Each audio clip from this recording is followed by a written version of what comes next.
What's going on, y'all? Today, we're doing a tier list on the best legends to climb on patch 13.19b. We are just about 3 or 4 days into the patch, and if you guys want to know what the meta is, then make sure and check out my most recent upload where I talked about the comps and the strategies that people were playing.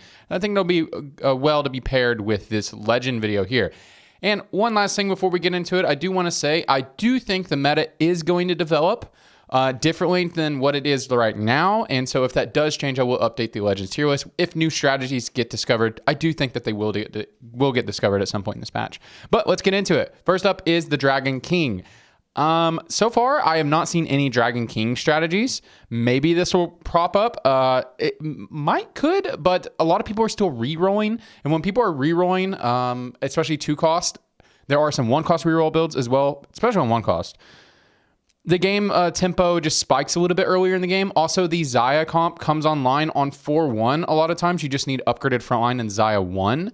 So I don't think Dragon King is super good, but maybe we'll get a Dragon King strat eventually. The legendaries do seem to be a little bit better this patch, but just getting to there is very difficult. All right, next up is Bard. And Bard I'm going to squarely put into the B tier.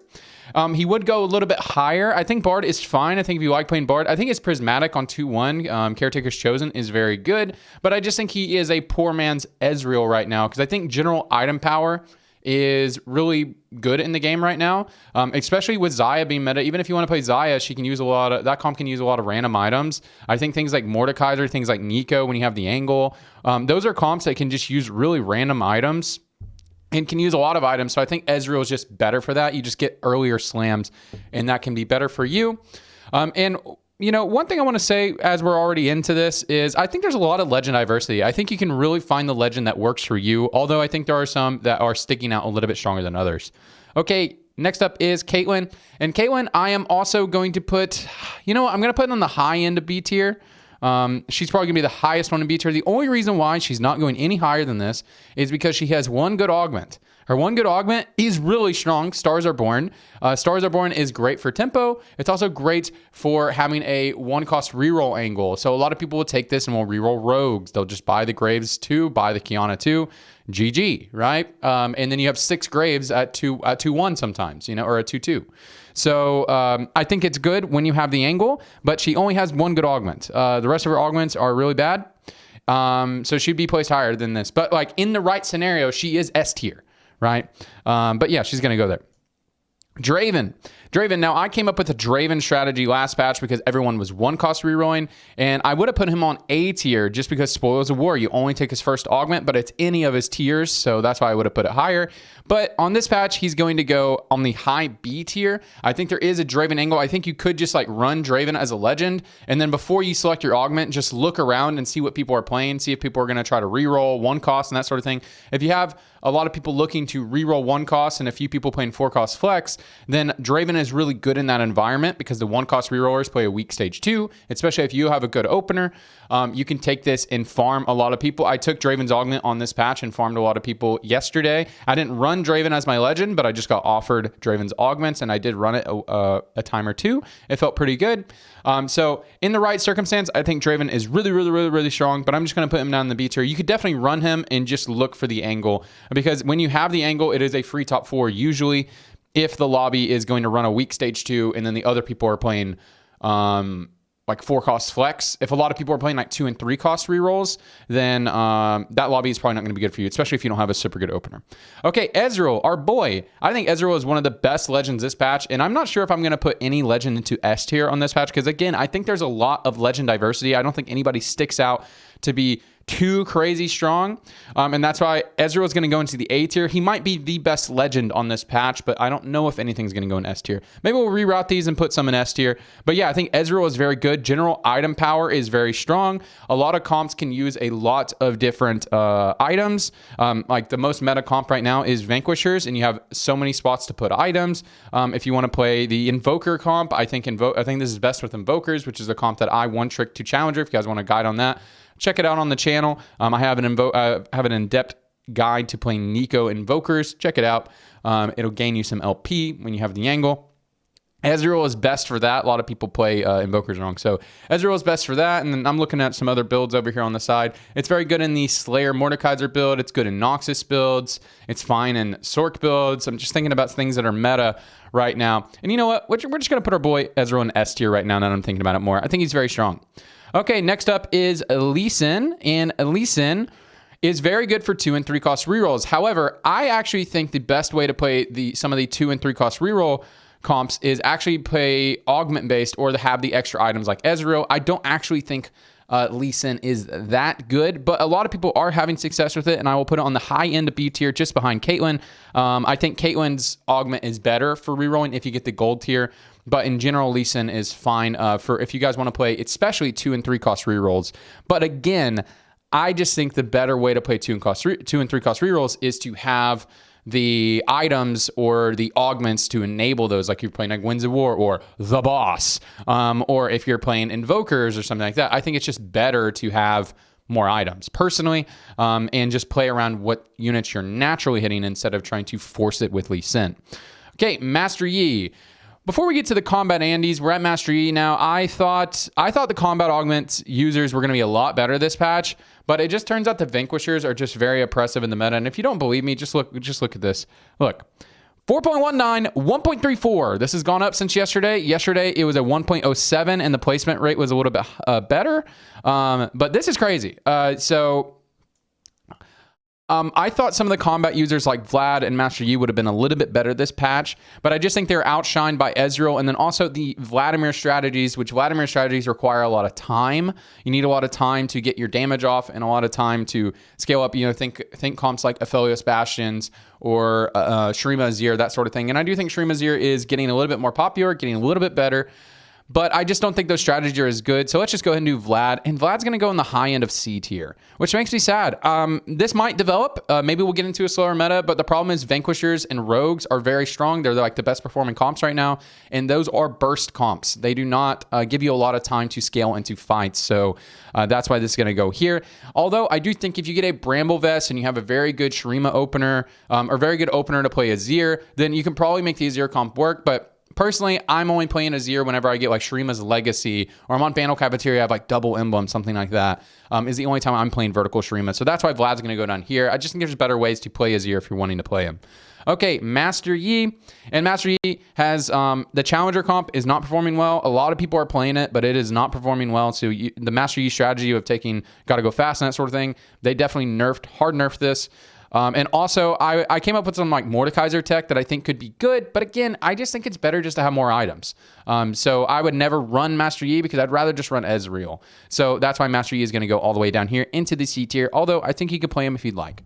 Okay, Big Daddy Ornn. Big Daddy Ornn got a lot of nerfs on this patch. They nerfed all of his items pretty much. And they nerfed the gold generation you can get from his second augment.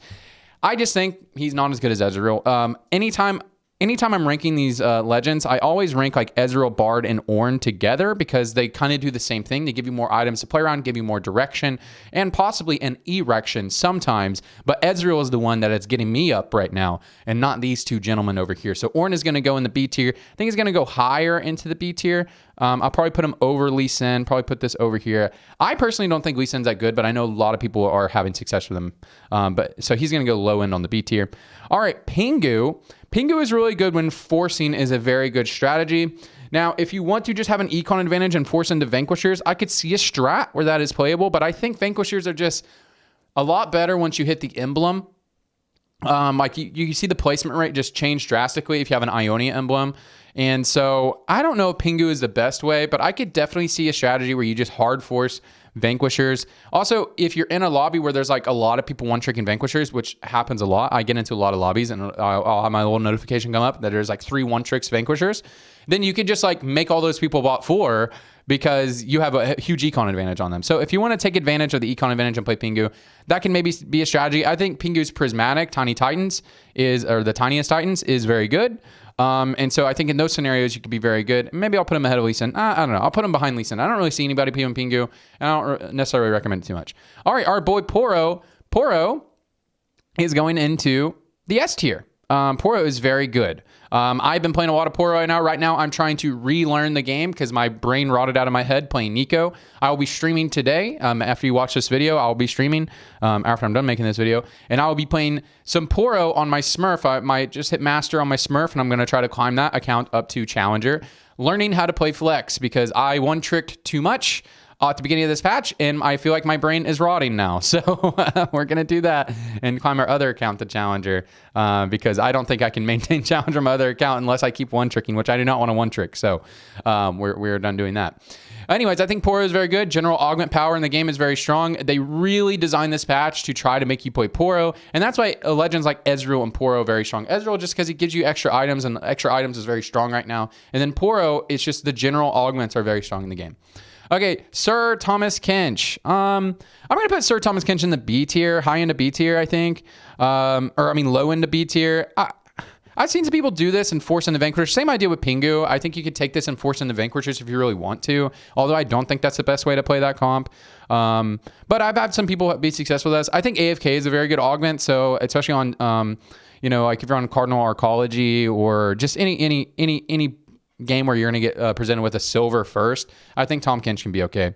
TF, I don't think TF's very good. I just think general item power is strong. So that's why I think you should play Ezreal. I'm actually going to put him in the D tier. I just don't think he's good, man. I think the only time I would take Pandora's items is if my items are completely griefed. And if you're trying to play the most meta builds, like Vanquishers have really flexible items. So it doesn't make sense to try to get best in slot items. Bastion Nico and Invoker Nico, very popular comp, very flexible items. Things like Gunner Jace that's performing really well right now. That is more of a specific if you have a Piltover opener, so it has nothing really to do with items. You're going to have so many extra items, right? Rogues can use a lot of different types of items. So like you can go like a tanky Graves build. You can also go like a Night Harvester build. Also, your items really depend on what the Ixtal is a lot of times. So I just don't think TF, I just don't think he has really a spot right now because there's nothing anyone's really hard forcing. I think things like Cho'Gath that's still performing really well. You don't like hard force that. You just play that when you were presented with like a belt chain opener or something like that, and you have a Cho'Gath 3 to start or Cho'Gath 2 to start the game. So I just don't think he's very good. Okay, our boy Urf. I actually don't see a lot of people playing Urf. However, I think Urf can be very good. So Urf is going to go into the A tier because I do think you could play around Urf and just play around your openers. I think things like Vertical Shrima could be good. Urf allows you to play Sorks a lot of times, especially if you're on Placidium Library. You can get like 6 Sork for free and still play like 4 Bastion, something like that. I don't think it's very good to play around Challenger. It can be great to play around the Vanquisher build. As I said, if you have a Ionia emblem, the comp is a lot easier to play because you don't have to play Irelia in the mid game, and that just helps you out a lot. I think Vertical Noxus is very strong. I don't necessarily think Noxus reroll is super strong, although people are still having success with it. Just looking over here, here is the AVP on it right here, but the pick rate has gone down a lot. I don't think that build is that good, but I do think Vertical Noxus is very good. I play that a lot. I think Demacia is good. Vertical Demacia can be good. Vertical Bilgewater, I mean, you have to make sure you get it online. But if you can get Vertical Bilgewater online, especially on something like Placidium Library, Shurima, I think you can. A Slayer emblem is a very powerful emblem. Because 6 Slayer, if you're able to hit 6 Slayer in the mid game, that's very strong. Things like Targon, Double Trouble Nico is very strong. So, yeah, I think there's a lot of angles to play around Poro. So not Poro, Urf. I haven't seen people really playing this, but I think there's some tech there for sure. And I'd like to practice it. However, I need to learn the game better. So that's why I'm playing Poro right now. And then Veigar. Again, the combat Andes are just not doing super well. I'm going to put him down in the C tier. I don't see anyone on the server play this. Except for Ramkev, but he just plays it as a meme, I'm pretty sure, because he literally never takes his augments.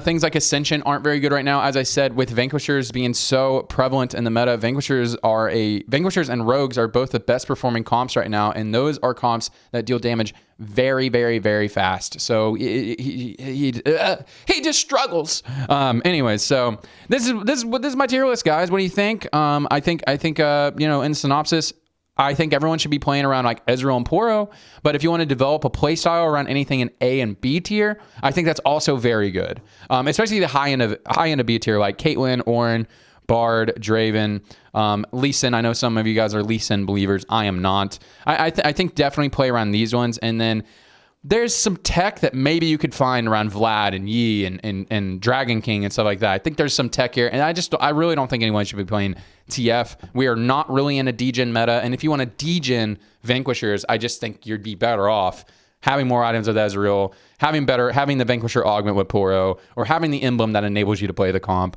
or having something like Caitlyn that gives you a lot of tempo, or Tom Kench that gives you a lot of econ to force the comp, or Pengu. I just think there's way better strategies to force than playing TF right now. Anyways, that's it for the tier list.